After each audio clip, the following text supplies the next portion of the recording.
What's going on, everybody? Robinson DUP here. Boy, I can't even say my own name. Should I just say Robinson? I'm getting old.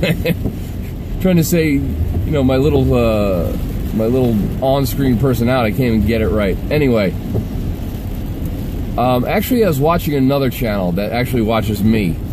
Smaller channel guy. I think his name's Bruce Smith, if I recall correctly. And I want to thank you for kind of, you know, giving me this topic. He was mentioning it, how he saw like one of these things, and I've seen them too. And I don't know why I've never thought of doing a video topic on this, but it makes sense.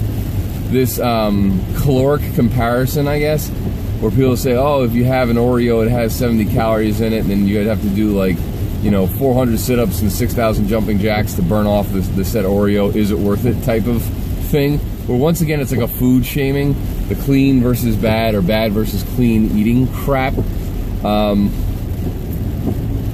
There is this illusion that is still going on in the world, and I don't know if it's just misinformation or ignorance, or the talking media heads that just don't portray information correctly. I don't know.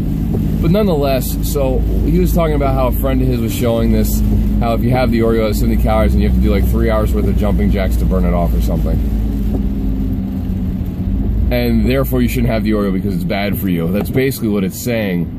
So I did a comparison in his comment section saying, okay, well, if you had like over 5 ounces of sweet potato, that's 140 calories. So should you not have the sweet potato because the Oreo only has 70 calories? And what my statement by that, what I was meaning is, you know, people try to define calories as being good or bad, same as they try to define fat as being good or bad, or, you know, carbs good or bad, how much protein good or bad. And it's not how it's good or bad. It's your overall caloric intake during the day and what your overall caloric expenditure is during the day.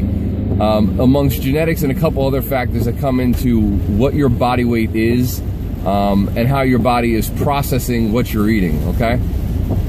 So, I get really tired of hearing this good or bad, have this, not have that type of statement.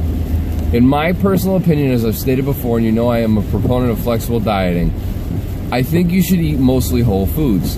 Not because it's going to keep you lean. You can get fat on sweet potato. If you're eating, you know, 100, you know, I don't know how much, but if you're eating so much sweet potato, okay, and you're eating over 3,000 calories worth of food or 4,000 calories worth of food, and it was all from clean sources, you will still put on body fat, okay? I've said this in a previous video.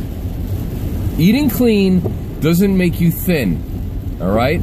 It doesn't mean you're going to maintain your body weight or, you know, just not be fat and have an 8-pack all year round. That illusion needs to stop, and people need to get over it. Okay? So if I decide to have most of my calories from the whole foods, I'm not going to say clean foods, whole foods. So if most of my calories are coming from chicken breast, brown rice, sweet potato, the reason why I'm doing that is because I want more nutrient-dense foods with vitamins and minerals, and I'd rather get most of it from my whole food sources. Okay?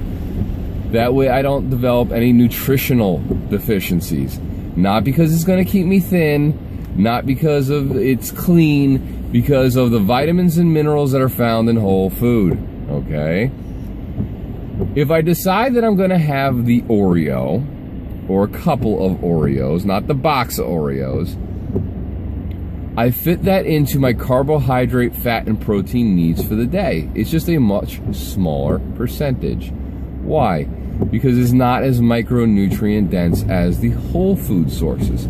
Also, especially in men, if you're eating a lot of processed sugar, you will increase the estrogen in your body. That's why people who eat a lot of sugar, especially guys, have things like bitch tits and also look very soft and fluffy.